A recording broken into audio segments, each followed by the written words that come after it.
Welcome chefs to this video on how to make pizza. Just a reminder, please don't begin this practical until you've got supervision from your parents.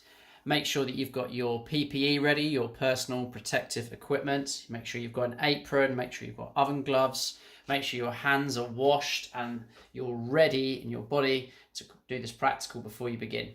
Then organise your mise en place. So weigh your ingredients. Today's recipe, that is incredibly important. We are baking bread essentially, so the measurements need to be exact. For the dough, you're going to need 125 grams of bread flour or 00 pasta flour or a strong white flour. Plain flour or self-raising flour is not going to cut it because it does not contain enough gluten. Bread flour is your best bet. You're going to need a pinch of salt, pinch of sugar, 2 grams of yeast and 80 milliliters of warm water to make just one pizza base. If you want to make more than one pizza base, just increase each of those ingredients in proportion, please. So I've got my mise en place ready. All of my ingredients are weighed, measured, and I'm ready to begin. The two skills that we're going to be learning today are kneading and proving. But first, we need to make the bread dough. So in my mixing bowl, I've got 125 grams of strong bread flour and a pinch of salt, which roughly equates to 1/4 teaspoon. In my measuring jug here, I've got 80 milliliters of warm water, not boiling hot water, as that will kill the yeast. Just warm water out of the tap is fine. I've got a ½ tablespoon of olive oil. I've got a pinch of sugar or 1/4 teaspoon of sugar and 2 grams of dried yeast. Now I've let that sit for a couple of minutes until you can see that it's got a murky brown colour and it's started to dissolve. I'm going to create a well in the centre of my mixing bowl, which is essentially a hole in the middle.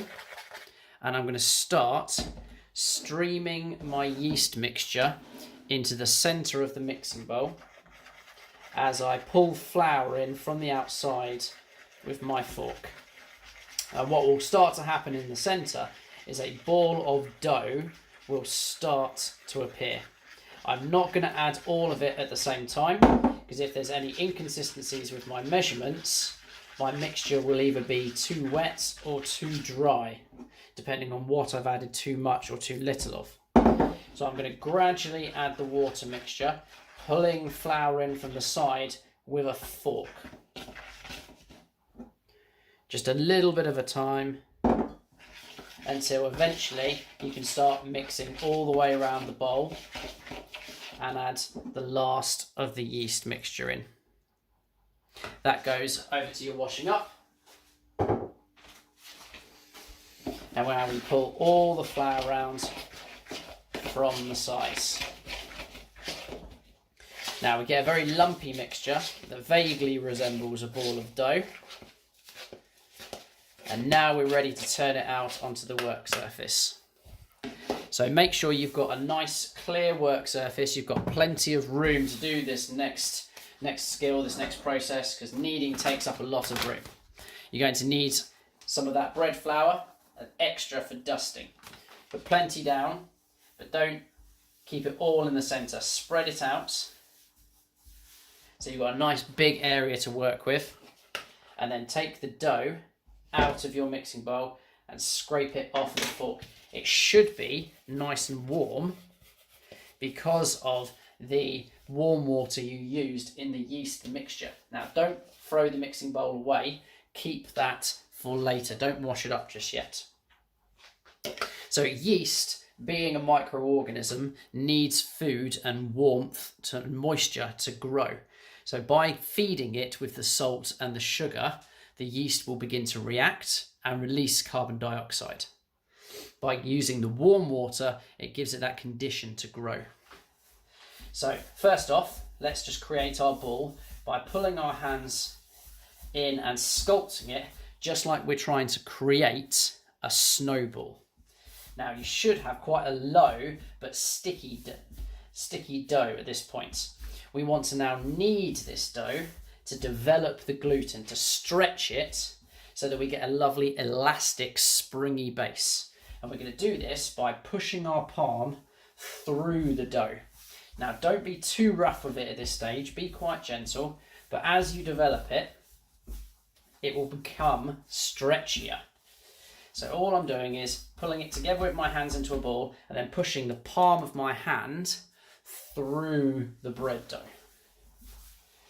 Now this is going to take about 5 minutes to get soft and stretchy if you're working really active. So you can see now I'm building up a good speed, I'm being quite tough with it, very active, lots of energy, stretching that gluten out. If you're being quite slow about it, it's going to take closer to 10 minutes. You can do this by machine with a dough paddle, which looks like a kind of a shovel edge. If you've got a machine like a food mixer at home. If you haven't, it's still perfectly easy to do it by hand. Making pizza is one of my favourite traditions. My wife and I, we make it every Friday night. So 5 minutes of good kneading now.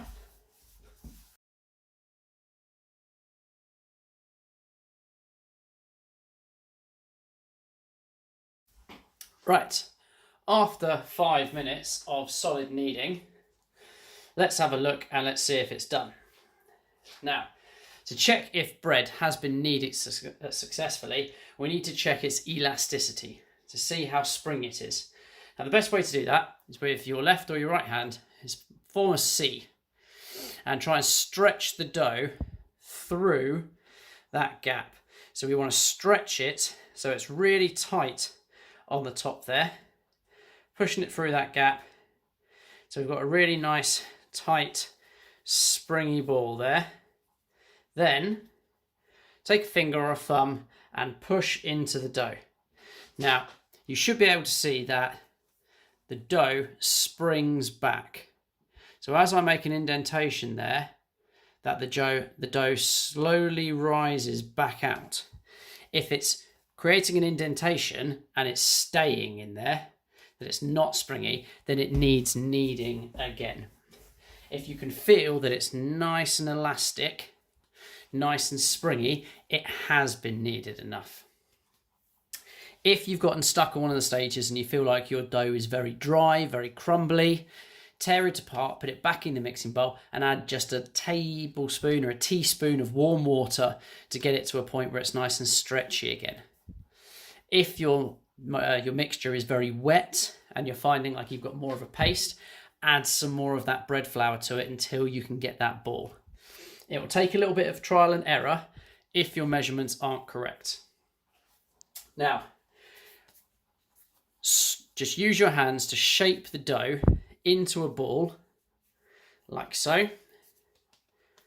It should be about the size of a cricket ball, a large tennis ball, like so. We saved our mixing bowl from earlier, and we're going to place the ball of dough in there with a damp tea towel over the top. Now, the damp tea towel is going to help keep the dough moist so it doesn't dry out and get a skin on top. And it's also going to help it not over-prove. And what we're going to leave now is leave this for an hour. We're going to let the dough rise. As I said earlier, the yeast feeds on the sugar and the salt, releases carbon dioxide, and the bread rises. Proving is just leaving the dough alone so that it begins to rise. So we're going to leave this alone for an hour now and then come back to it. Welcome back. So after an hour of proving, our bread dough has doubled in size. The yeast has reacted with the water, the sugar, the salt and the warmth, and it has released carbon dioxide, which is what has caused the dough to increase in size. We are now going to knock this dough back. So if you touch it, on the top it should be quite soft and not sticky because our damp cloth has prevented it from drying out. On the bottom, however, it will have gotten very sticky. So we're going to put a little bit of bread flour down, not a huge amount. And we're going to just gently peel the dough off of the mixing bowl. And we're going to pop that down there on the floury surface. And then we're going to knead it for a couple of minutes to knock all of the air out of the bread dough. Circular dough and a rolling pin. I'm going to push down gently with my rolling pin, not too hard, keeping it on a floured surface, and we can always add more. And I go backwards and forwards, and then I turn it about 90 degrees. And I keep doing this, backwards and forwards, backwards and forwards. That's ready to go. I've got a baking tray pre-prepared here. I can put my pizza dough straight on the tray like that. I can cover it with tomato sauce. I've made a little tomato sauce here from chopped tomatoes, onions, garlic and basil. But you can just use a tin of chopped tomatoes on top. Please do not use tomato paste and just spread it over there. That is not a sauce. It is very bitter, very concentrated, and it will not taste very nice. You can use straight chopped tomatoes or straight passata, but I like to take the little time where my dough is proving to make my own pizza sauce. So make sure you're leaving yourself about a 2 centimetre crust so you can pick it up if you want to. I do prefer to eat this style of pizza with a knife and fork though. So about 2 centimetres around the edge, push it out like so. And then make sure there is a nice even coating of sauce. From here, then we can add the cheese on. So I'm going to go with my mozzarella first. I'm going to dot it all around. So each slice is going to get a nice piece of mozzarella. Then I'm going to go for my cheddar slices. Remember, your fillings, entirely up to you, your toppings, whatever you want to put on there. And scatter across that feta, and then top the rest off with the parmesan. Give that a nice spread out so everything's covered. And now we're going to put that on the top shelf. Our pizza is completely cooked. Now, what has happened to the base is called dextrinization. The carbohydrates, the bread, has gone brown and crispy when subjected to heat. This is called dextrinization. The cheese has gone lovely and golden brown as well. We're going to slide it off onto our chopping boards, and we're going to cut it up into some nice big slices. So whether you've got a knife or a pizza cutter, cut it into your slices. Then we'll use a spatula and get this onto a nice warm plate, ready to serve. Oh, that looks amazing.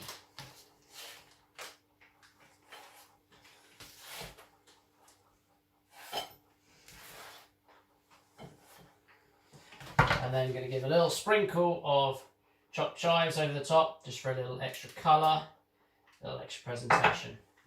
You could garnish yours with a little side salad, with chips, wedges, whatever you like. That is how to make a pizza. Good luck with yours. Make sure you're supervised, please. Upload your photos to the team's Practical Photos channel beneath my image. Enjoy!